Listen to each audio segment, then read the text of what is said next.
had planned an extra one in New Mexico.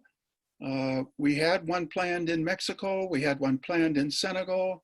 We had one planned in the Black Hills, but because of the pandemic, we're having this virtual program tonight instead. From the beginning of the program, our focus was really on trying to do four things. One was to give people deeper knowledge about nonviolence, and particularly Gandhian nonviolence. A second was to help people develop their skills in conflict resolution in a deeper way.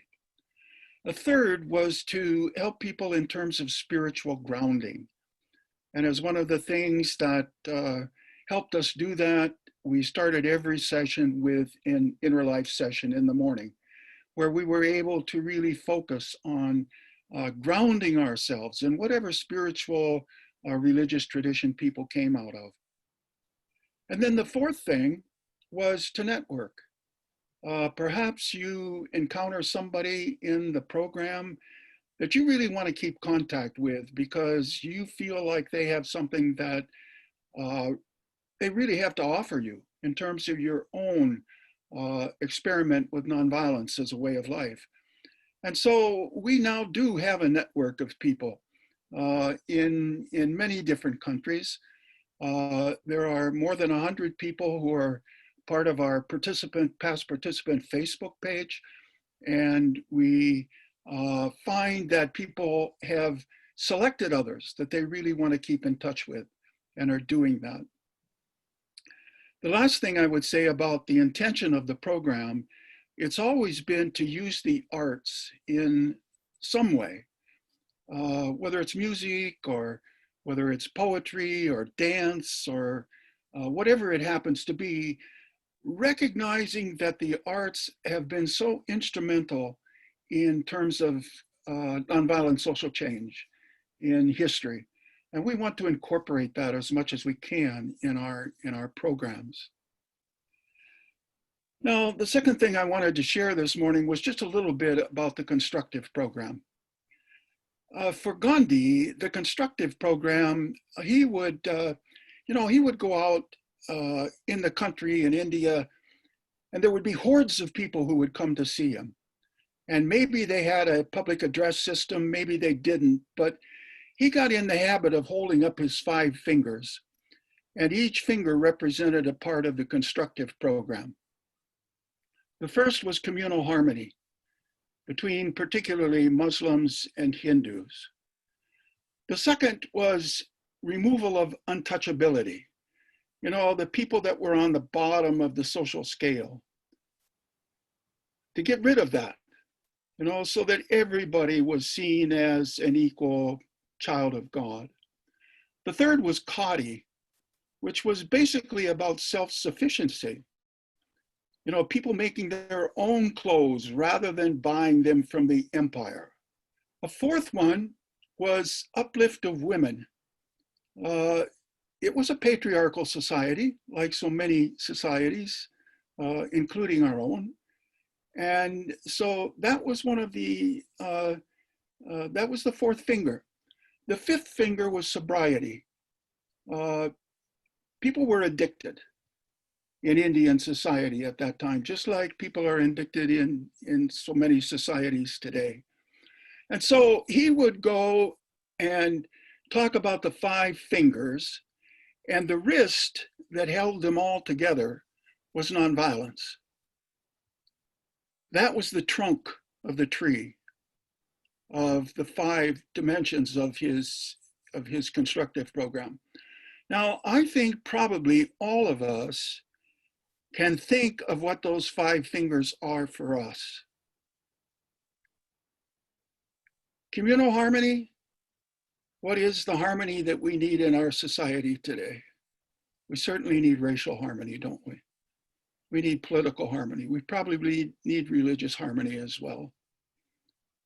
Untouchability. Who are those people who are on the bottom of the cultural, social, economic scale in our places? I mean, we can go down those 5 fingers, and I think that we can adopt and adapt them to our own experience today. And with the constructive program, it was not about obstruction, nor was it about destruction. It was the alternative to that. And I think that in our society, when we think about nonviolence, we're pretty good at the obstruction. And we see a lot of that today, and that's important. I mean, that's the satyagraha dimension of Gandhi's thinking. You know, the protests in terms of Black Lives Matter, et cetera. It's obstruction. It's satyagraha. It's nonviolence in action. But what about the constructive program?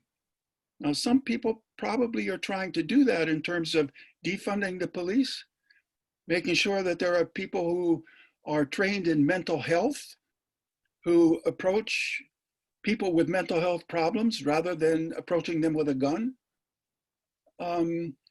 So the constructive program was about construction, not obstruction or destruction. And that's our hope, that we can begin to think about what that might look like in our society today. Now, I just want to share one experience from India and one experience from Indian country here in the US in terms of what individuals can do to enact the constructive program. You know, it's not necessarily going after government to do something, it's us doing something. In Indian country in South Dakota, I was with Florentine Blue Thunder once on a hill out in the Rosebud Reservation. And as we were walking along this hill, he looked down and he pulled up a wild turnip.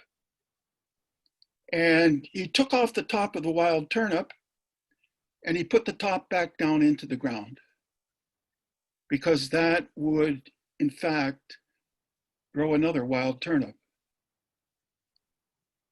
You know, it's the kind of thing we can all do, is replace what we take and not take things unless, in fact, we can replace them. I see that as a constructive program. The thing I think about in terms of India is I had the opportunity once visiting there to be with Krishnamal and Jagannathan. This is a couple who were part of the land gift program that was started by Vinoba Bhave after the death of Gandhi. Vinoba Bhave started because he went and he asked one landlord for 100 acres, which was a tenth of what that landlord owned. And he asked for that 100 acres for the landless people, and it was distributed to those people. That one action of asking and receiving a generous gift from one person started the land gift movement in India, which included Krishnamal and Jagannathan, and brought millions of acres of land in India for landless people to use. Just asking for somebody to be generous. And it changed in many ways the face of the country, where people had something before they had nothing. So there are so many instances in this country, in India, in many other places, of people taking it upon themselves to start something new that's constructive and addresses a difficult situation that people face. So I'm excited, like Sabrina is, to hear from everybody, you know, to meet everybody, to see how our presenters are going to help us look at this and kind of move into the future. That's it. I'm done. Thanks, Carl. I want to give us an opportunity now to just take a few moments to settle into this digital space, to to just take a minute or so of silent meditation to reflect on what Carl has said and to just bring ourselves fully into the presence of everyone else who is here this evening. So we can give ourselves space as we introduce ourselves to each other. So we'll do just a short 1 minute meditation, and then I will start us off with a poem that I am sure some folks have heard before, but it is one of my favorites. And then we will get started on introductions. And I think we will do it in a way where I will pick a person and ask them to introduce themselves. And when that person is done introducing themselves, they can pick the next person. And in that way, we can get through meeting everyone. So let's take just a moment. Folks want to take a breath and settle in.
This morning I pray for my enemies by Joy Harjo. She wrote this in 1951. This morning I pray for my enemies. And whom do I call my enemy? An enemy must be worthy of engagement. I turn in the direction of the sun and keep walking. It's the heart that asks the question, not my furious mind. The heart is the smaller cousin of the sun. It sees and knows everything. It hears the gnashing even as it hears the blessing. The door to the mind should only open from the heart. An enemy who gets in risks the danger of becoming a friend. Thank you, friends, for being here. And I would love to turn it to Chris Klug to hear from you first.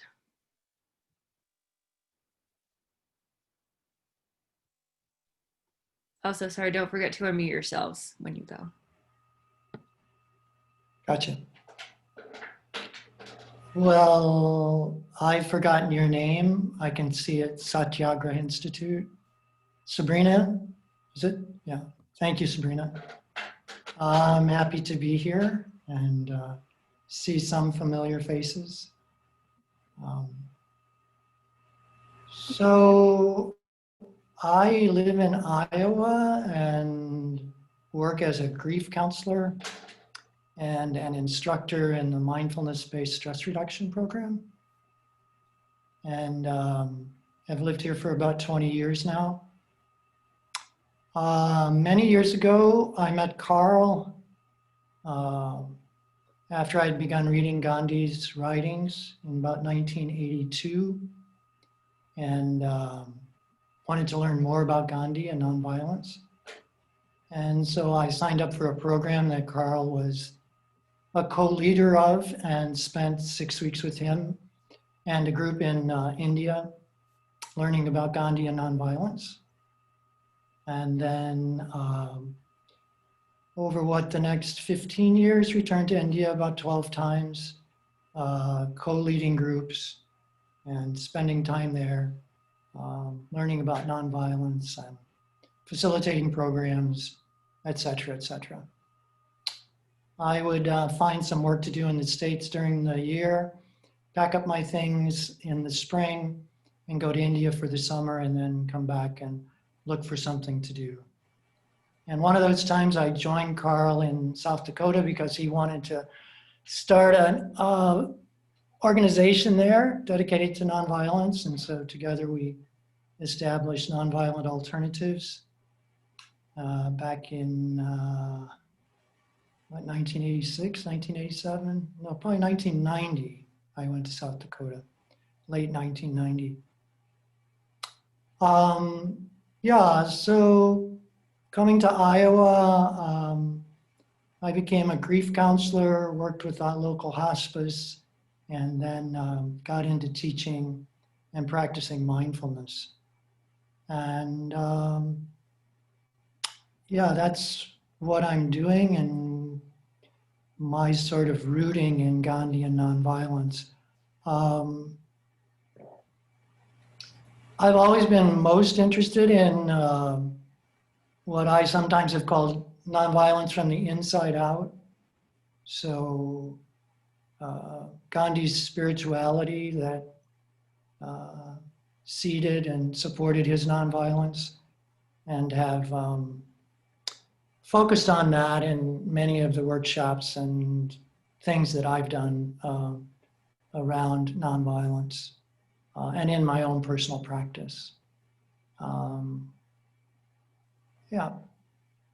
As constructive program, I think of decentralization. I think for Gandhi, everything was decentralized. You begin with yourself, and then the family, and then the village, and you go on from there. So I think that's where we can do our constructive work. And I think my 2 minutes is probably up. So I will call on Clark Hangen, because it's nice to see him after many years. And yeah, so thanks everybody. Thank you, Chris. Nice to see you too. Nice to see a number of familiar faces. Happy to be here. My name is Clark. I live in Massachusetts. As Carl mentioned, I helped co-found the Institute back in 2014. And I currently work as a Buddhist chaplain here in Massachusetts in my community. And that mostly involves working with my local Buddhist community. There's actually a couple different Buddhist groups here on the island. And also do work at the local jail. And my chaplaincy work mostly focuses on working with conflict and helping folks work with conflict. And to me, that feels like the constructive program work that has some fire for me and some interest. You know, a lot of times when we think about working with conflict, we're thinking about it when the fire is burning. And I always feel like it's easier to learn and experiment and try things when we're not in a conflict. So I've been trying to focus my energies there.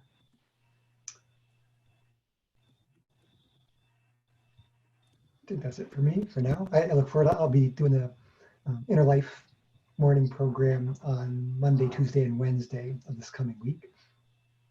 And I'll try and pop in at a number of other points as well too. But hope to see you then. And I need to leave at the end of this first hour, so I regret if I don't hear everybody before then. So, but nice to be here.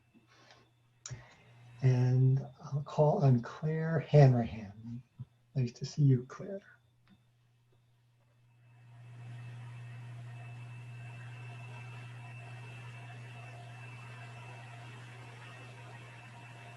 Claire, don't forget to turn your mic on. Yeah. There.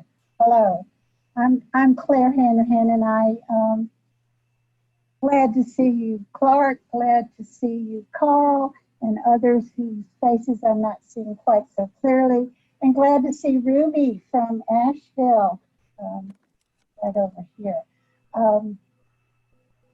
I'm particularly interested in this conversation to kind of gird myself for the coming conflicts, not only in our city, but in our country, that I'm seeing played out on the streets of Asheville.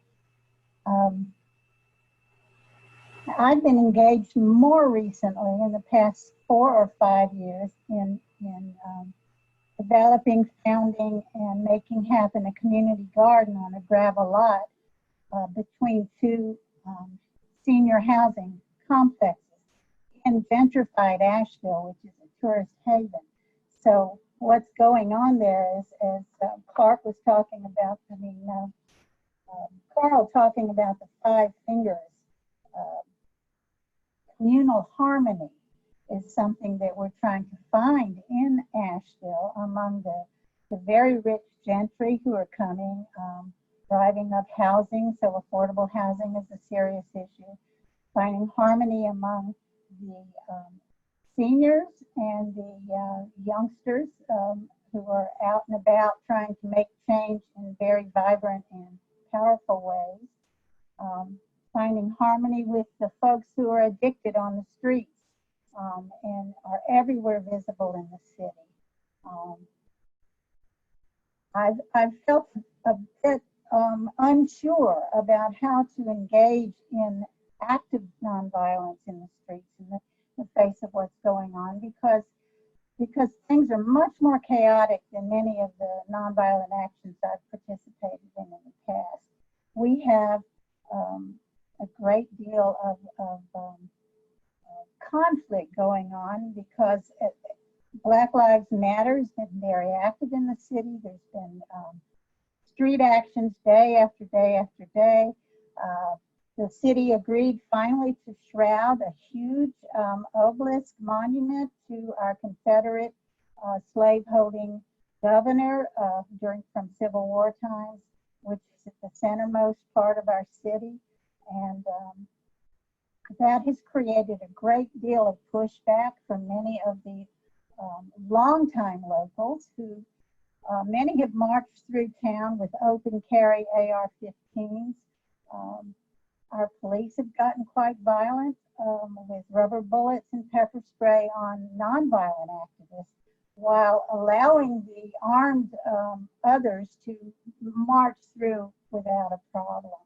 So it's been kind of like, how does one place oneself in the midst of this in a very nonviolent but powerful way, where nonviolence is not seen as a passive kind of circumstance, which some folks really are I think that way. I've been focused on the garden because all of these things, Carl, that you enumerated of the constructive program are present in trying to create a community garden. The communal harmony is a daily effort not only among ourselves that are like-minded. Just yesterday, one of my neighbors who is an adamant Trumpite, but a friend, agreed to cut my hair in the garden. Now that was kind of like front porch south, where you get your hair cut on the front porch. But what I'm saying is bringing us together in a way where we can discuss our differences and find our common ground. Removing untouchability. We have people walking right through the garden daily. There was one today who clearly are not mentally clear, often might be on something. And how do we welcome in but keep the kind of boundary that was required for safety? So I'm trying to learn that. Self-sufficiency. Well, we had a really good year. This is our 4th community garden year. We were eating tomatoes and beans and peppers and greens and wonderful herbs for our kitchen. And all of this is trying to show a little self-reliance, even as the food trucks pull up outside the garden and unload the discards from some of our grocery stores. And folks are lining up for that. We're also trying to show that we can take charge of an old gravel lot and turn it into a food-producing community. Uplift of women, well, it's uplifted a lot of us, and me included. And the sobriety, well, you gotta stay sober to do the work. I'm mumbling a bit here, but I need this touchstone again to kind of again, gird myself to know how active and applied and powerful nonviolence can be applied in cities where people are rising up and conflicts are very much present on our streets. And it's not only politics, it's religion, religious differences, it's age difference, it's philosophy differences, and they're all like boiling to the surface. So I'm looking forward to learning from all of you, and thanks for listening. That's all. Oh, and I call on Ruby Warren, who is a friend that we've worked together with Extinction Rebellion. Ruby, you're on. Hello, everybody. I know Claire, and that's it. And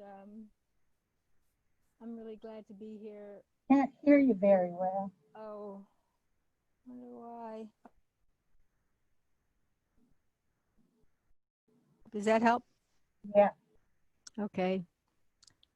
So I've lived in Asheville for over 30 years, and I lived up in the mountains for 15 years, and it's such a beautiful place. It's just really, really beautiful. The mountains are clear, and whenever I see them, I just get so excited to see these beautiful mountains. And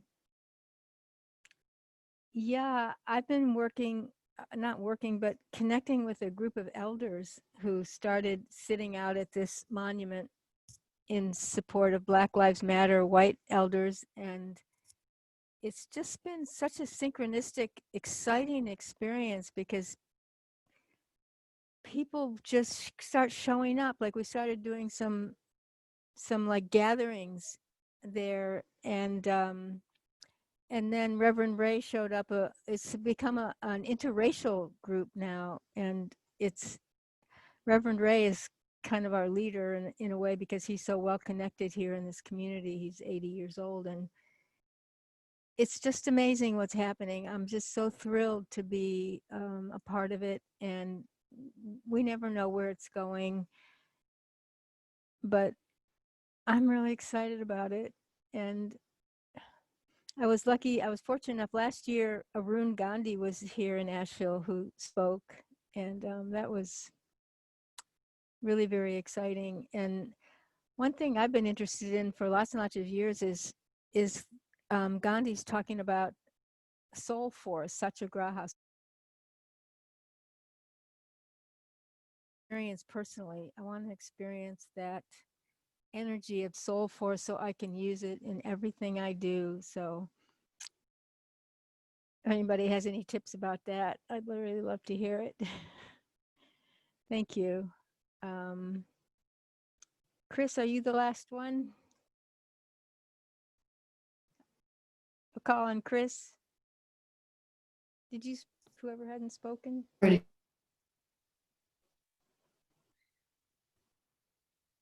I think Chris is gone, but you can pick just about anybody else. So I we're can't, still getting going. I can't see anybody else on my screen. So I can't see the whole group. I can only see like a few people. Maybe if I click this over, maybe more people will show up. Ah, how about Paul? I see Paul. Hi there. I see like one familiar face, and if I don't recognize some other people, it's because it's been a while. I was at the Institute at Black Hills in 2017, I think it was. Somewhere around about that time. That was when I was first moved to Iowa. And so it's been about 4.5 years now that I've been out here. We're just, I feel kind of isolated out here in Iowa. We're in Grundy Center, kind of central Iowa. And it's, in some respects, we're kind of feel like we're alone. I'm the pastor at the Ivester Church of the Brethren, which is a Christian denomination. And so we've been historically a peace church. And so the Satyagraha construct was something that always kind of interests me. So I started trying to dabble, to look around into it and see how I can kind of meld that in with what we're doing at the church. And so, yeah, I just kind of, I saw it come up the other day in my email and just kind of ignored it for a little while. And you just felt the tug to come on back in and just to join this construct to see if we can't figure out how we can walk through this world and make it a little bit better place, maybe a little bit brighter.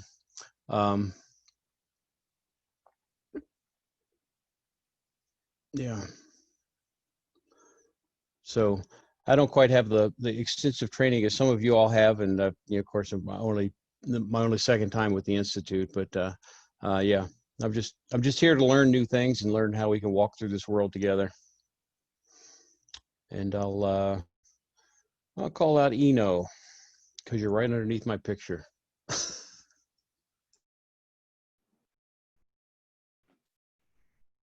Hello, everybody. My name is Enno Limveer, and this is a root beer, not a real beer. So it's we're looking at that thing. I live in South Dakota. I'm a United Church of Christ ordained pastor.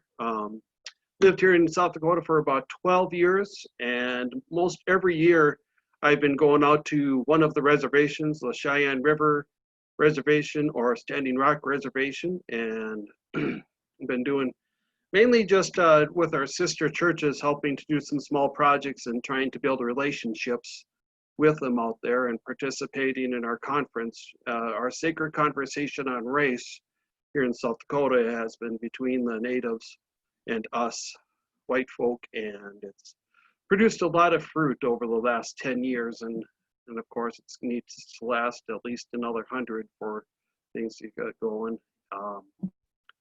And yeah, I know I've read Gandhi's autobiography once in college, and I think once after that, and always read a lot of things also on Martin Luther King. So for me, nonviolence is very much part of the kingdom of God. And so I have not been to something like this. So Carl's been a fellow pastor here in South Dakota, has been egging me on every year. Are you going to come this time? I always go next year, next year, next year. So he's finally caught me. So very good to be here with you folks.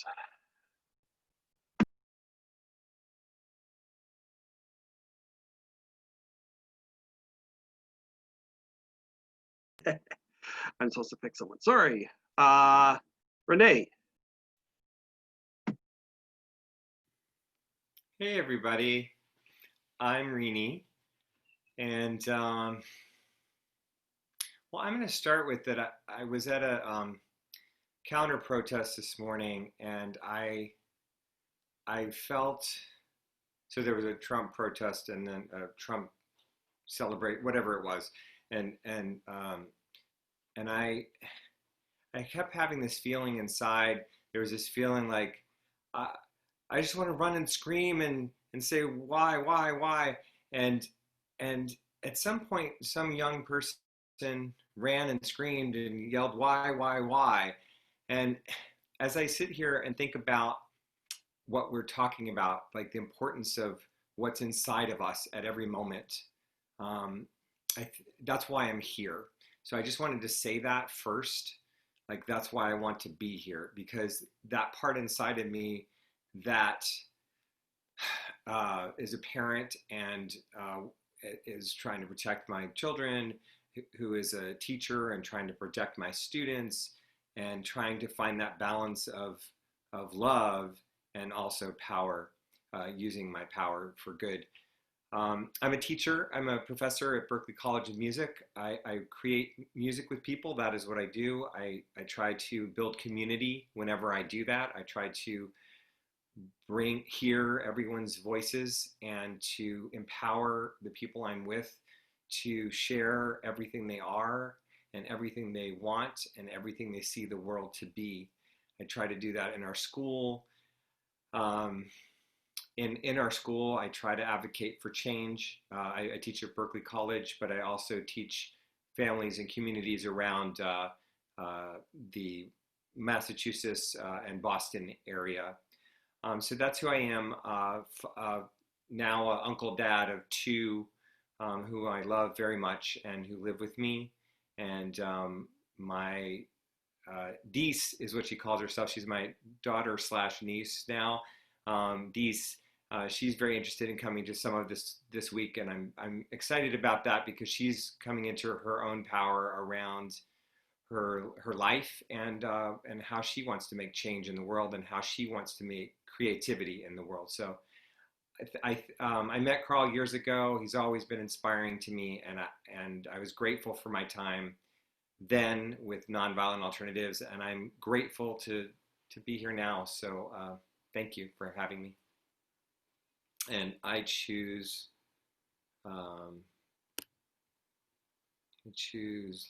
Laura. Hi. I've been getting bumped off pretty regularly, but then I get bumped back on pretty fast too. So if that happens, I'll be back shortly. So my name's Laura Ramnareis, and I live in southwestern New Mexico in Silver City. And I've been here for 28 years in this part of New Mexico. And I work as a mediator for the Children's Court for the state of New Mexico for cases of abuse and neglect. I do a lot of different things related to conflict resolution and other things.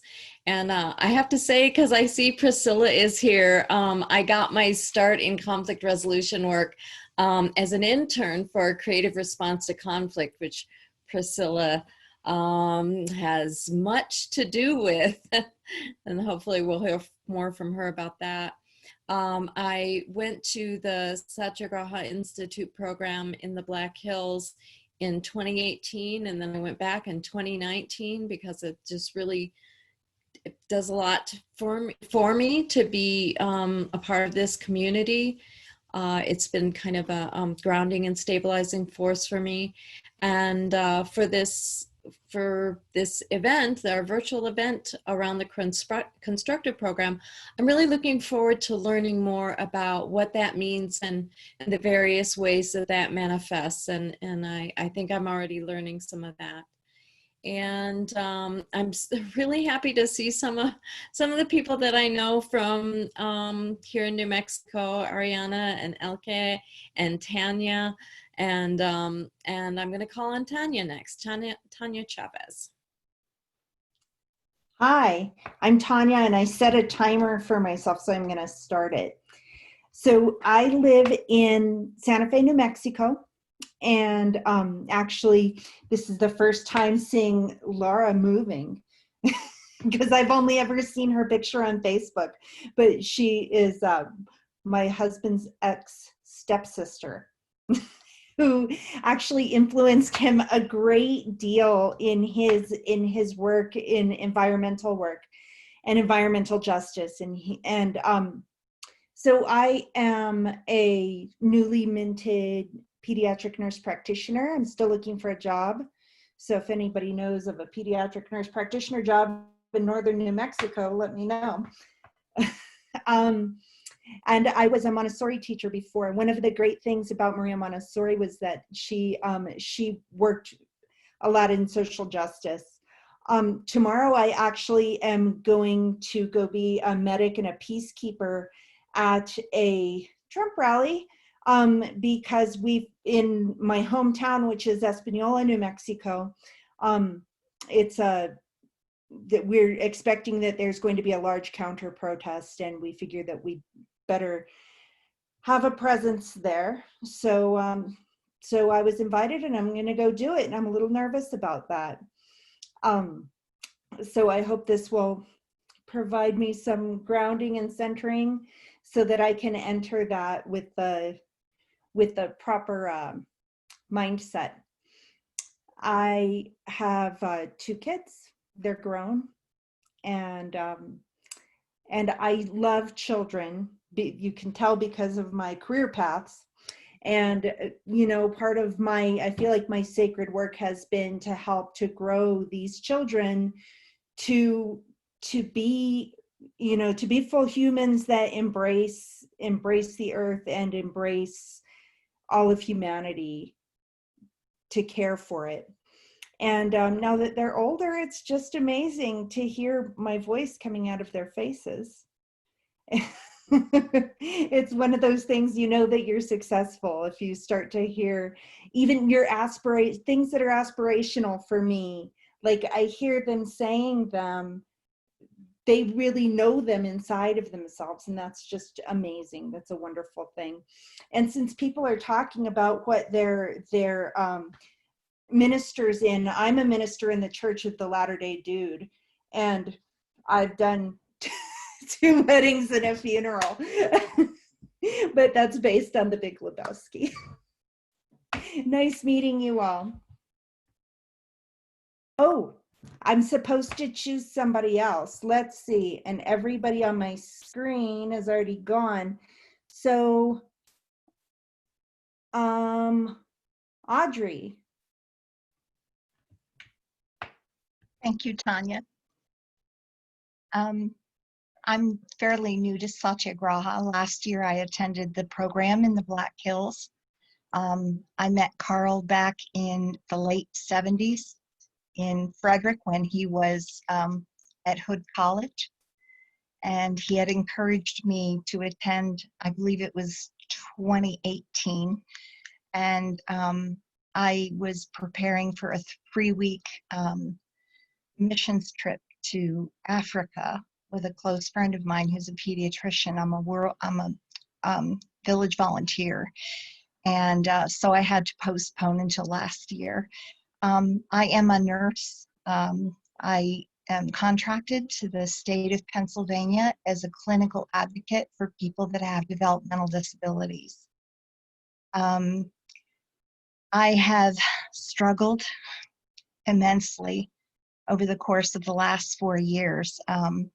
After I returned from the Black Hills last year, I decided to resign from an elected seat that I had in local politics because things have become so divisive and hateful that I just felt that even though I felt I had deep-seated convictions about what I was doing, it was beginning to feel wrong on every level.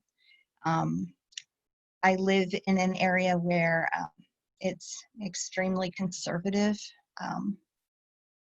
The evangelical movement is alive and well here in central Pennsylvania, and you can just drive through the streets and see that people's political signs have been ripped, torn, stolen from their yards, things of that nature. So I am very interested in working against gun violence, and that's something that's near and dear to my heart.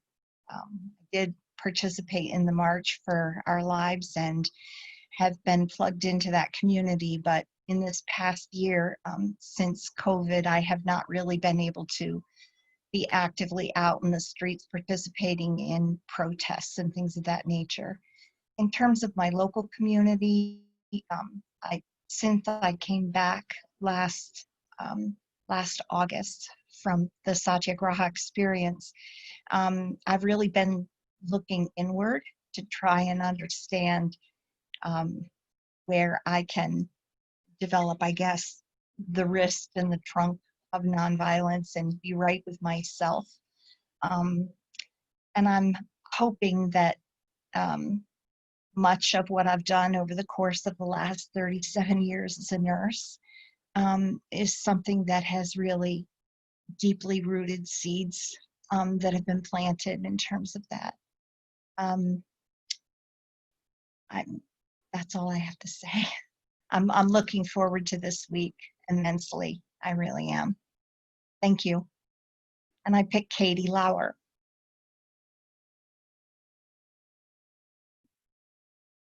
Hi, I'm Katie Lauder, and what do you say?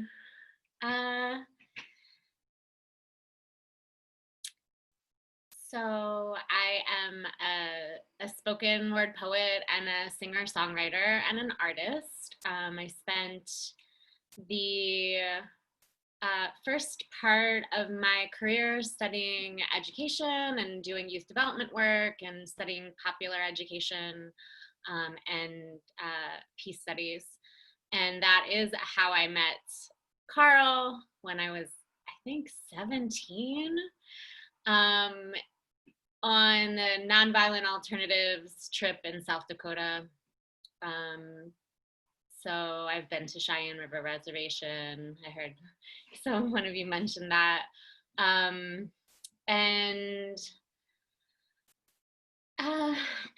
my work now, well, and I've done a bunch of social justice work, and my largest, most consistent faith community was the Jonah House Faith and Resistance community, though I would consider myself a mystic if asked.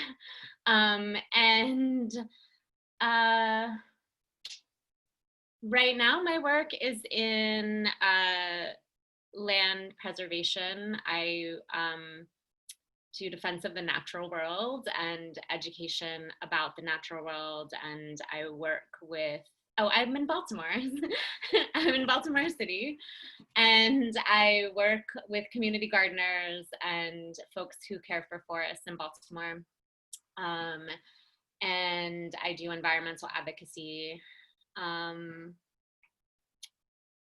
But you know, I've done a bunch of other social justice work, and what to say? Why am I here? I am here to be with you all, to be with all of you, and to revive, so that we can revive each other, because I think we have a really long journey ahead of us. We are all in the middle of some amazing and terrifying shifts in the world. And I think that we need each other, and we need to be together, and we need to strengthen one another.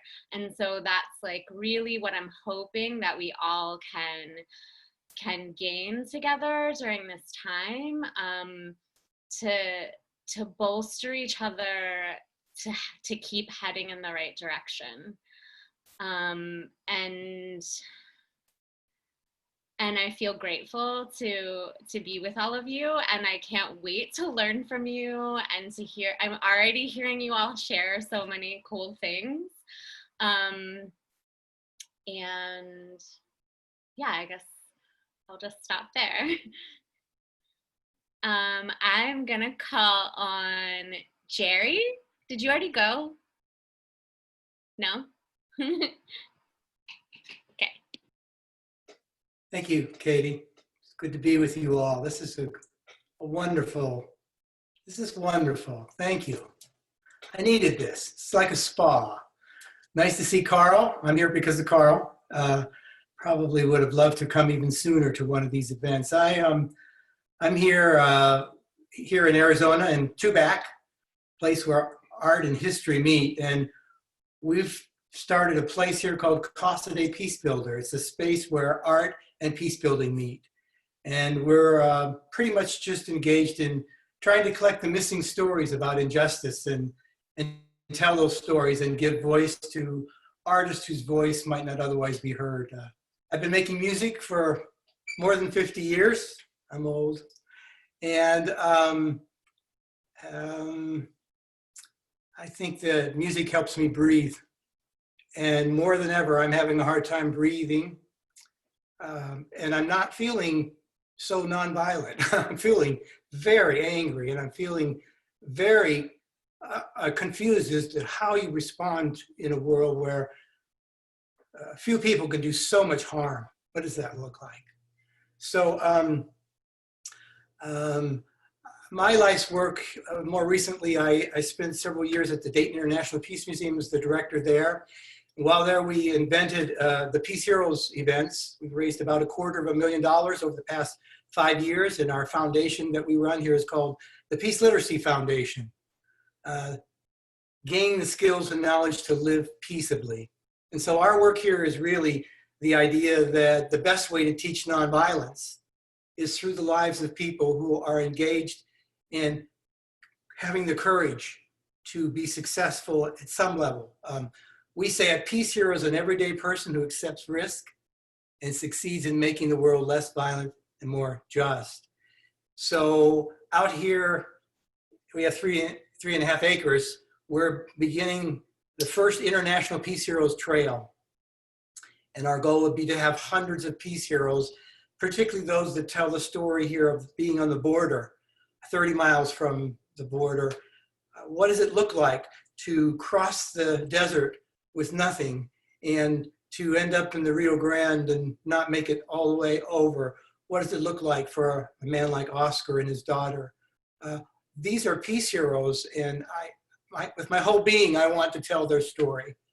And so anyway, I'm really looking forward to listening more than talking and learning. And I'm already really excited about many of your stories. My last thought would be, you know, the world is not made up of atoms. It's made up of stories. And so I'm glad for what's evolving and being created right here in this very moment. And thank you, Carl, for inviting me. By the way, I just say, Patsy's listening in tonight. She's not really signed up. We don't do this where she's in the background and I'm okay, this is kind of weird, but anyway, believe me. Okay, thanks.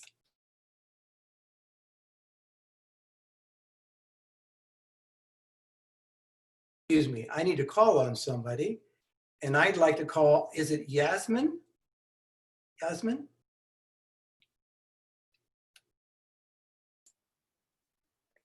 Hello, everybody. I'm happy to see many faces of people I know and many new faces. My name is Jasmine, as you can see in the screen. And I'm from Mexico. I'm from Yucatan. And I'm participating in this institute since, I don't remember the year that I met Carl. It was in Puebla, in Mexico. We had an institute there, and that was the first time I saw Carl and I met him. And I'm a singer. I'm a teacher of Mayan language and culture. And my work is, my main work is with an organization who works to revitalize language, Mayan language. And I think it's a very important thing to me because it's like, I think the language is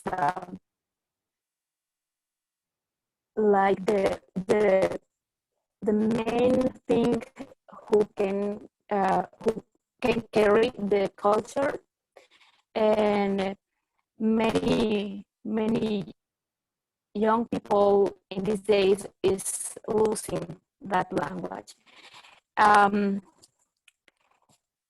Many of my projects are related with the revitalization of the language, of my language. But also with my husband, we are trying to start a community peace center in my hometown in Peto. And I met Michael. Michael went because he needs to work, but maybe you saw him at the very beginning of this call. I met Michael in 2018, and we married at 2019 in the Satyagraha Institute year. Carl married us. And with him, we are trying to start this community peace center to work with the community in my town. My community, my hometown, it's a Mayan town, And we can see many troubles and many challenges these days because the culture is, the Mayan culture is losing. And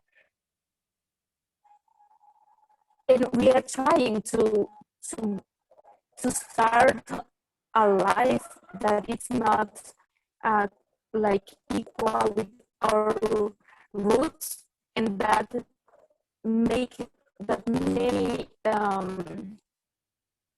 don't know how to explain that. If you are trying to be another person that you are not, you can confuse your mind, you can confuse your soul, and many young people is confused. It's confusing now, like trying to get money to live or to have things to feel better their own, and they are like forgetting their roots and the simple things that makes life good, like working earth, and the agricultural way of life, something like that. And if the people lose their culture, so many problems comes, and we see that in my town, like many abuse drugs, and also people are going to another big city, and to work, and the child are growing without parents, and many problems. So we are starting, but because COVID also, we are just giving little steps because we can't have our meetings like we thought we can do it. But given the context now, we are just having peace circles with the young people by Zoom. And now in Yucatan, we are having like a little light of the possibility to have these meetings personally, and we are thinking if we will start these meetings physically with people in the town or not. But we are trying to set up this dreaming and to start with to give what we think we can give to the community, and just not to give to the community things, but to have a collective job with the community, not to teach the community how to do things, because that's not the way to make things. We want to walk, and it is my town. So that's the things we are doing now. Thank you.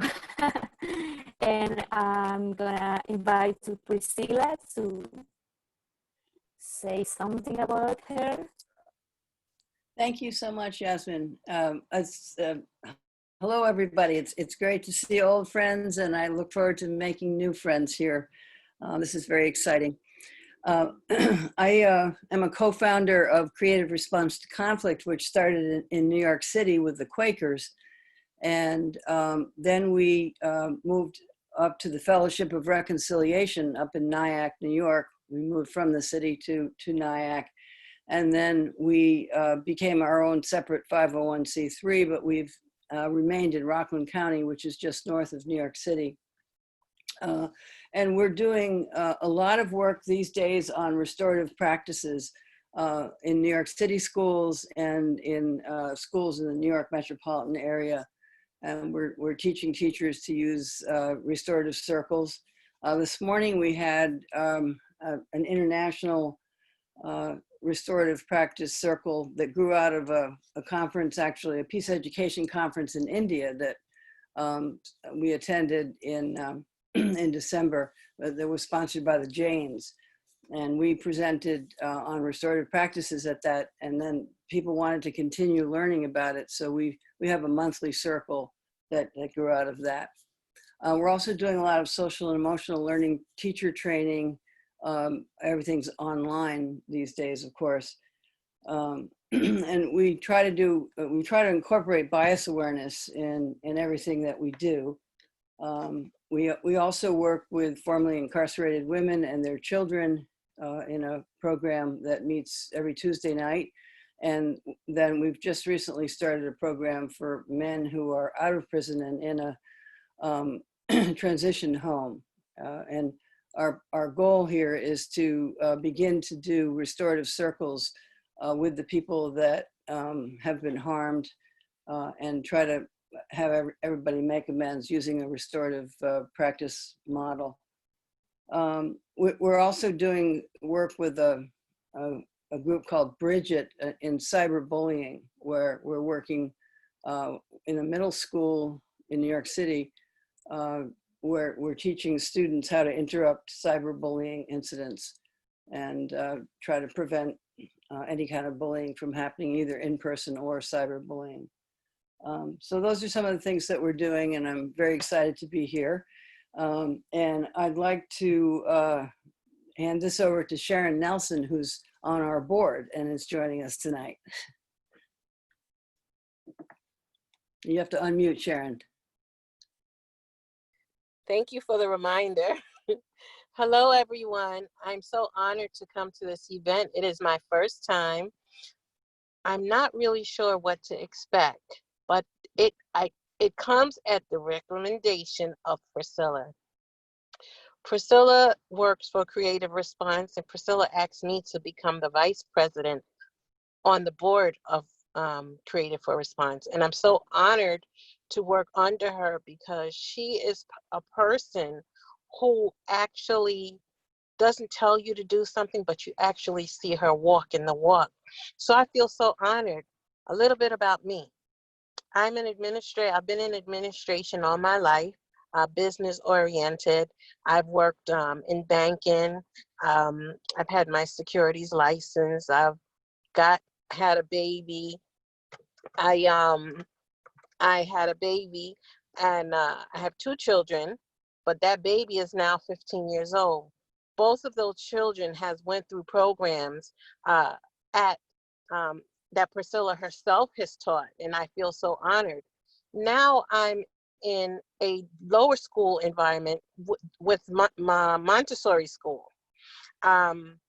It's very nice because you see the children and the love that they have to learn, and it's really, really amazing. Now, what's the reason why I came to this program here tonight?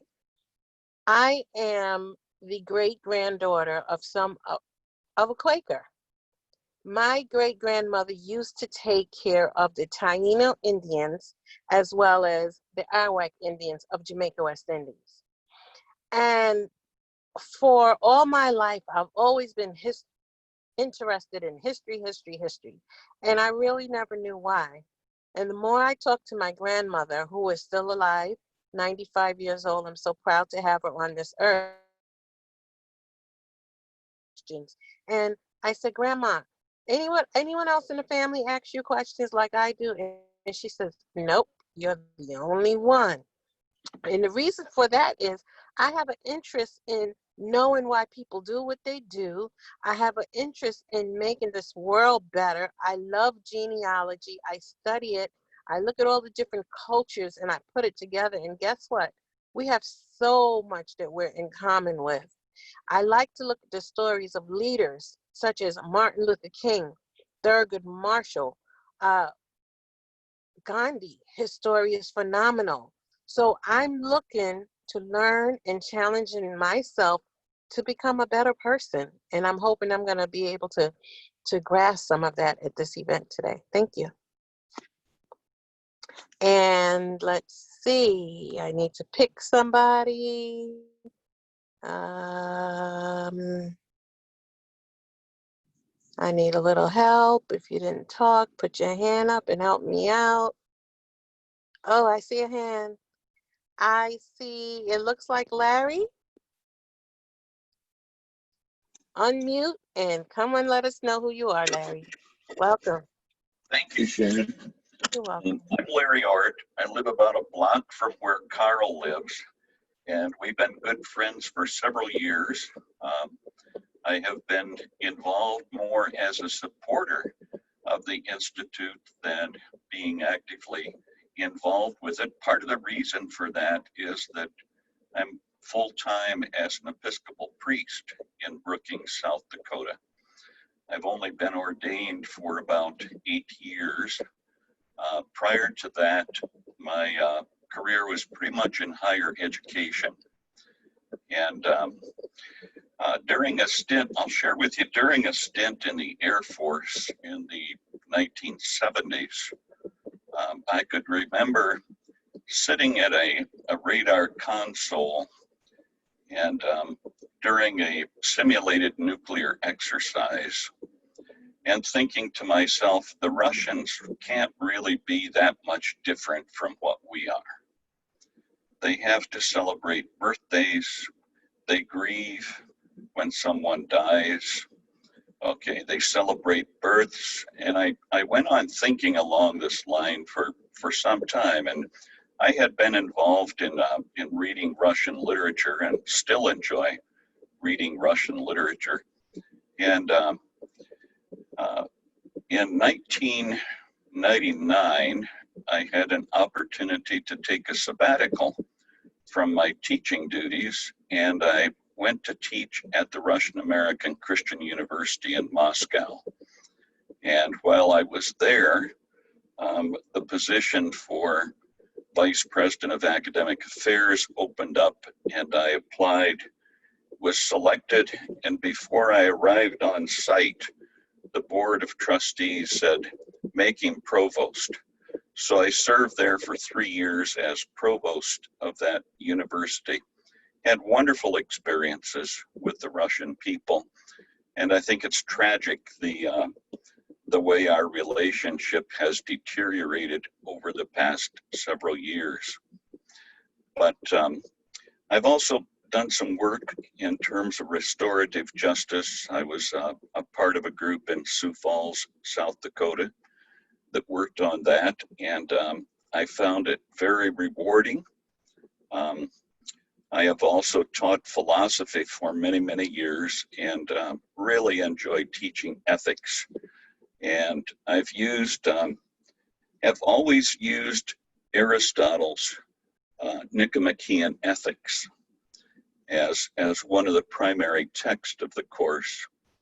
And Aristotle wrestles a great deal with the concepts of virtue and also the common good. How do we promote the common good? And we don't hear enough about the common good today. We are so divided. But really, we need to recapture the sense of what constitutes the common good and work toward that. I felt privileged this time to be able to attend this, since it is in a virtual world rather than actually traveling someplace and being there for 10 days to 2 weeks. So it better fits my schedule, although I will not be able to make 100% of the sessions.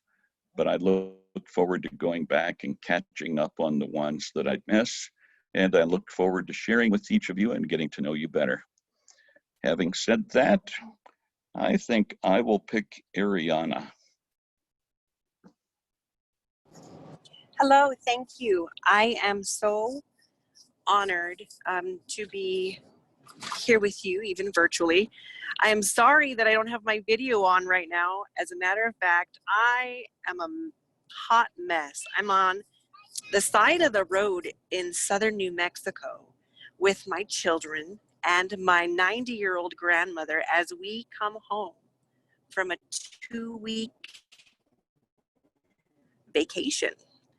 And so tomorrow I'm gonna go ahead and be able to be more so out of the car, and maybe I'll even brush my hair. I'm not 100% sure. We'll see how it goes. I am so very thankful, as I said. This is my first time being here at the Institute. I was informed by Laura, and so Laura, thank you very much for even thinking of me when it came to this. A little bit about my background. I am a mother, a wife, a caregiver to my grandmother, and I am a storyteller. I am an artist. I am an organizer, a mediator, a cat wrangler.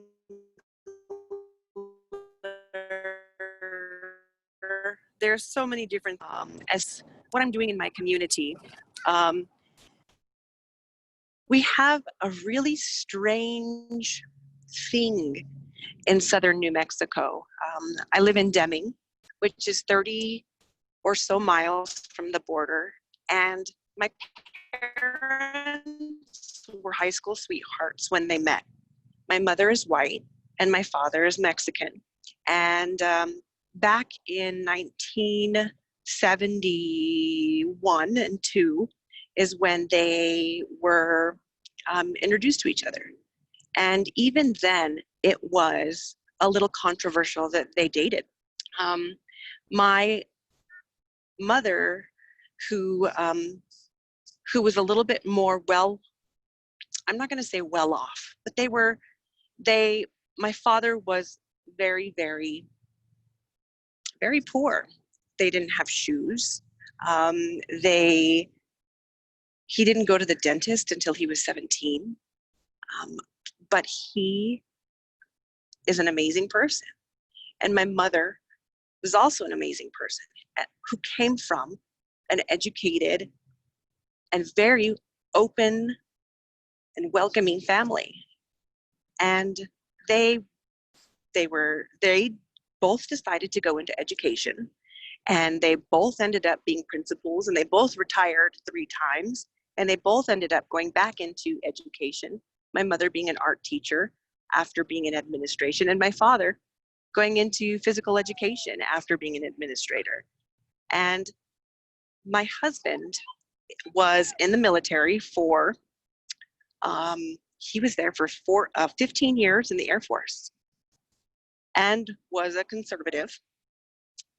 And it was really funny because our first disagreement was over the election.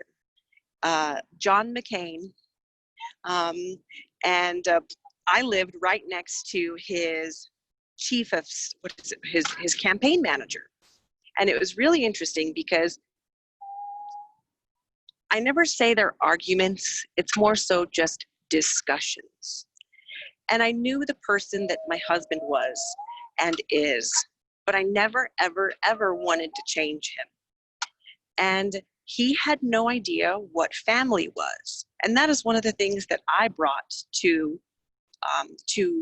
our relationship, because he was adopted and by a set of older parents. And so we have gone through this entire time with each other for the last 13 years. We have 2 children. We've moved from Seattle to Arizona. We spent 3 years in Italy. And then one morning I woke up needing to be with my with my grandmother and the children's grandmother. Now she's 90, she's not 95, but she is 90 and such a huge heart. We always used to go on trips with each other. And she is one of the biggest reasons of who I am. She helped carve who I am. We love science, we love politics, and she taught me to listen to both sides. I've been involved in the public sector and nonprofits since I was 15 years old. I've done some lobbying. I've done environmental. I've done things with children. I've done things with community. And right now what I'm focusing on is a couple things. most of all, food insecurity in my community. That's huge at this moment, as well as immigrant rights. And so that is kind of where I'll stop.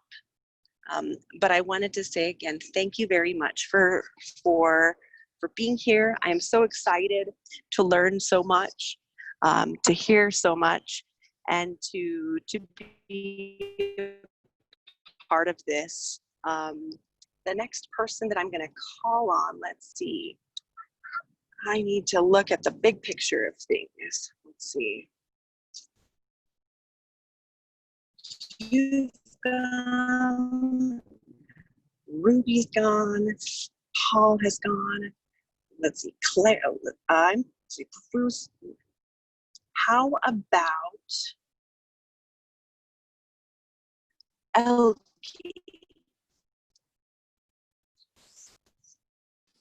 Hello, it's actually Elke, and es como el que busca encuentra, el que sabe sabe, el que no sabe no sabe.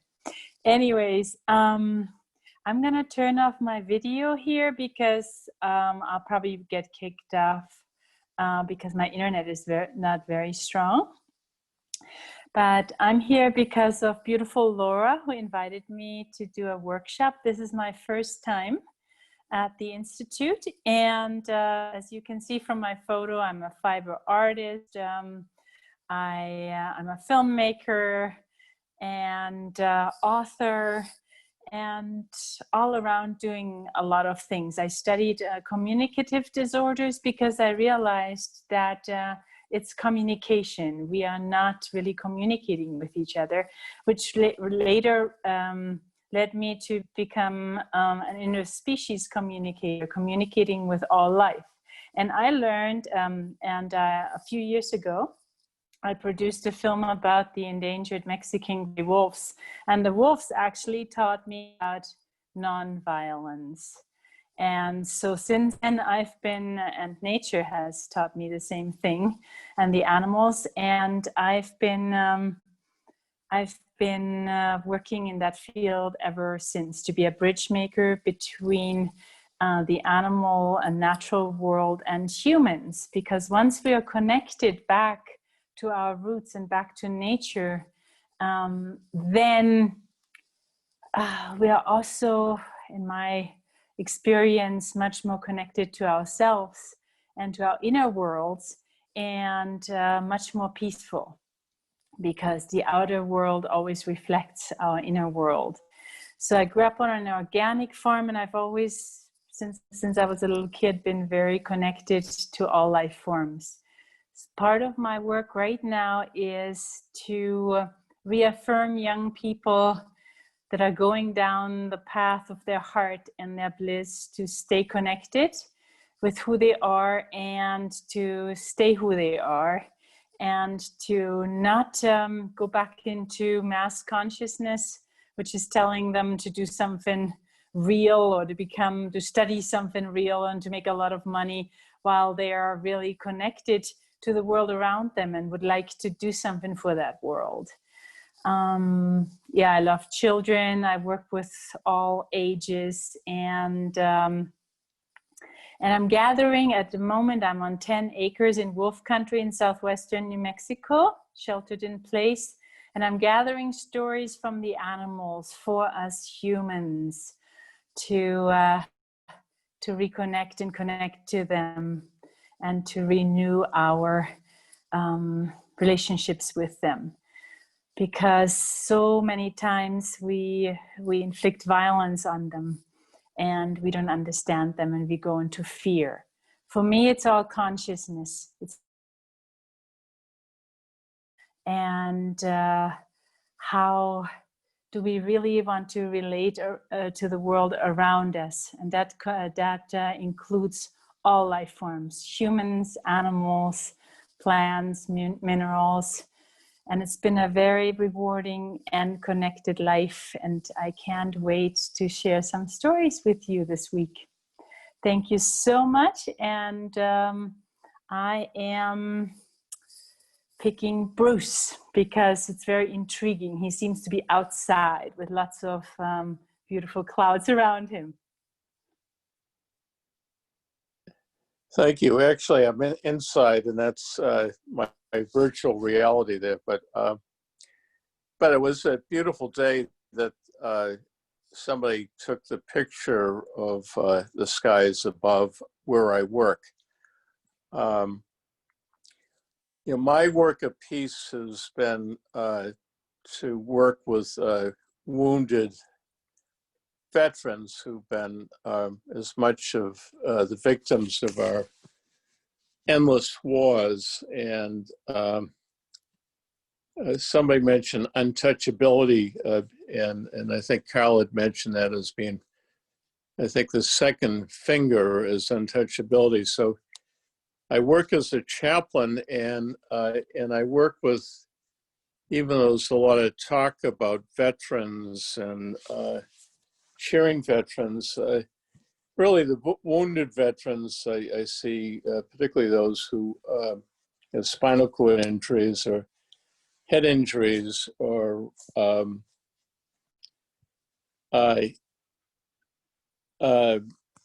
or lost limbs, the people kind of put off into the side of society, and they don't always have the access to human society. And then the other thing is, during COVID, I usually rely on the human touch as well as my presence and being with patients, but I can't touch anybody. You know, nurses do, doctors do, but the untouchability and the isolation, particularly as hospitals have been, you know, families have been isolated from their loved ones in hospitals, has been particularly poignant.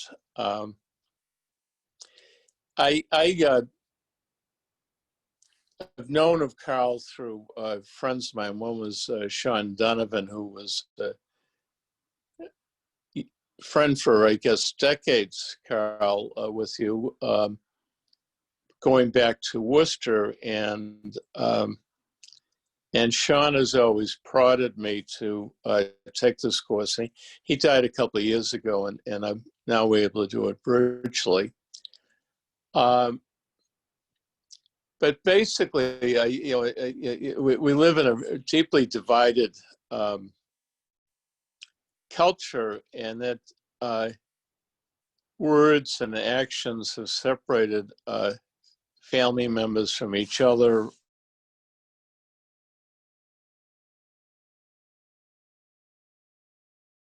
People years are more conscious of their political relationships. And I've dealt with a number of dying people, and they go to their grave with political conviction that is more important than their lives themselves.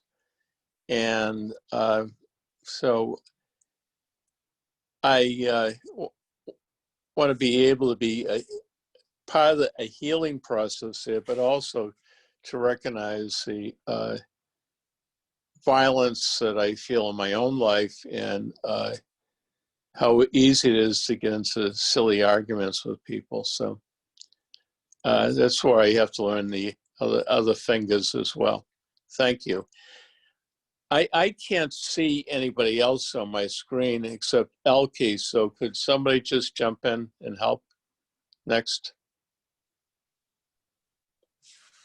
I think we have Catherine and Amir left. Okay, I'm Catherine Gardner.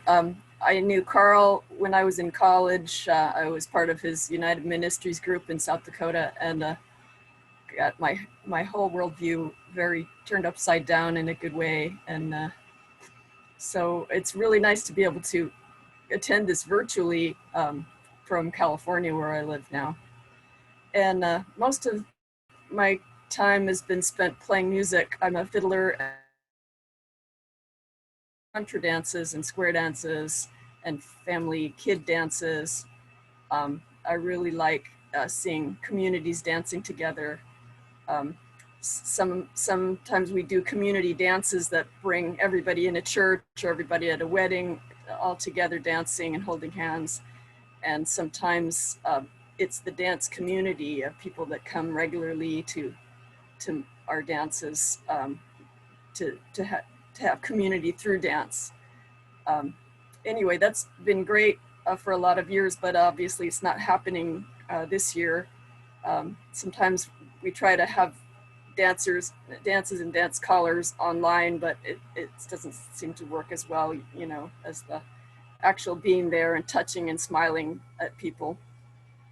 Oh yeah, one of my friends who's a dance leader, he's done a lot of work in schools, and he started doing it because he wanted to teach people their folk heritage of Skip to My Lou and other dances that kids did in our grandparents' day.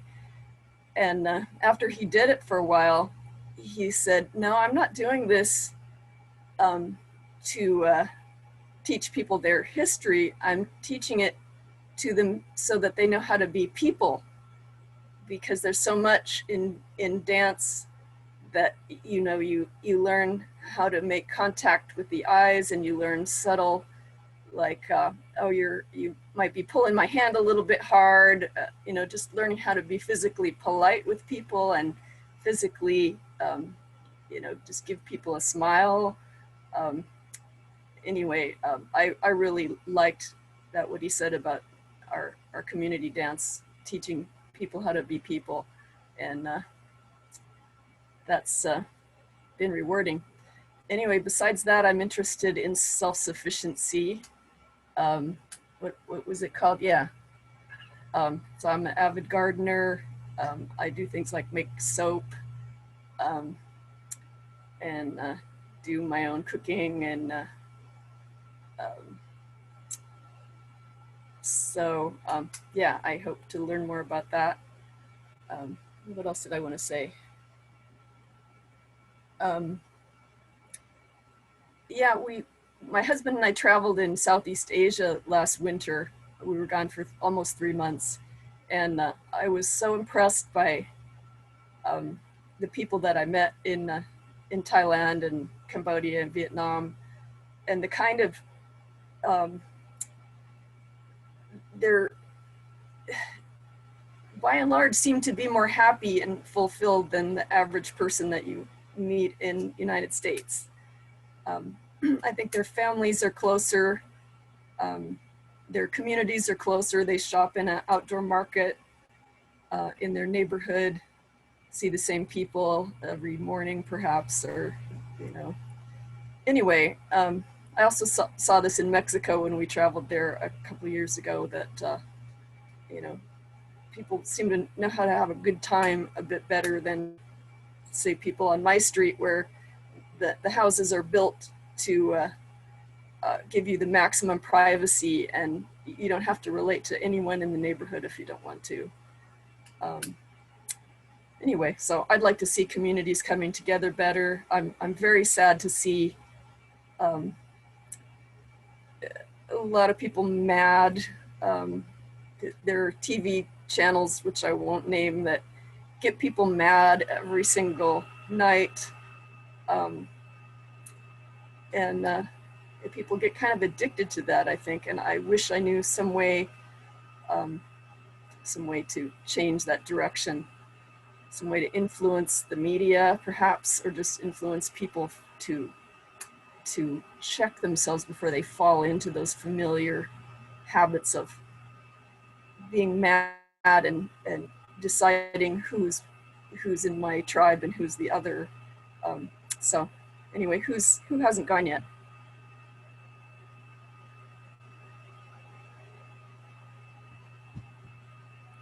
I think the only person might be Amir. I think everyone else has gone.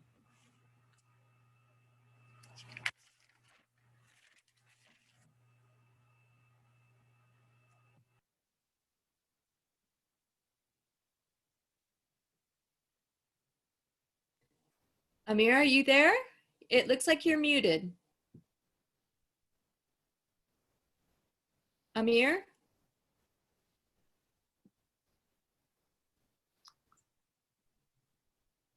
Unmute. I mean, if you are there, if you want to introduce yourself, maybe in the comments, and if we are having technical issues, feel free to contact me and I can help with that.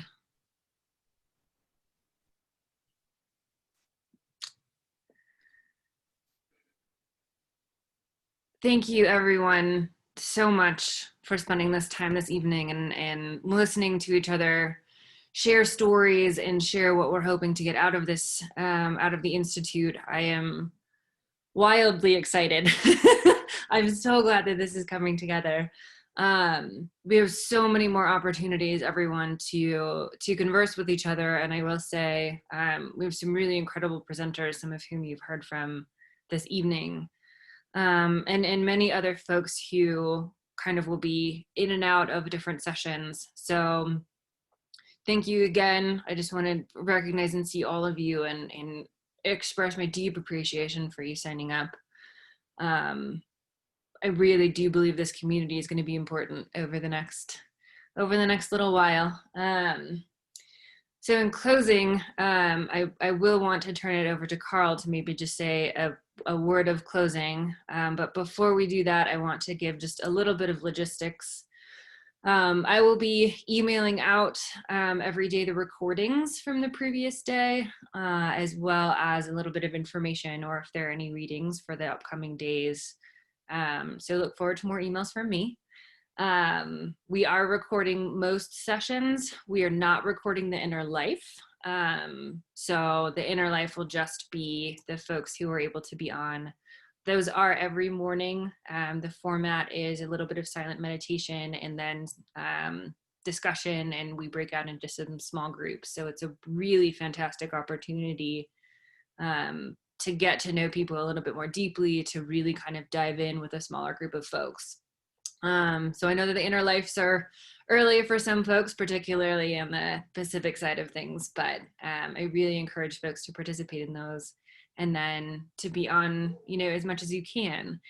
And just for a preview, I know so many people here are artists and singers and songwriters and share so much of that. Next Friday, our closing ceremony will be an opportunity to share that. So we will have some space if folks want to just put in the back of your brain, maybe prepping a little bit in terms of what you might want to share. So with that, please feel free at any point to email me with any questions. Again, I'm deeply grateful for the time that you're spending here. And Carl, if you want to close us out with maybe a closing thought, that would be wonderful. Well, I'd be happy to do that, but you didn't have a chance. You didn't have a turn, Sabrina. Oh. I'll introduce myself. Yeah, thank you, Carl. Yeah, so my name is Sabrina, and I live in Wyoming. I travel quite a bit. I actually kind of live between Wyoming and Utah, and sometimes in South Dakota. But I first met Carl when I was working in South Dakota, organizing around a variety of different issues, and first participated in the Institute 2 years ago.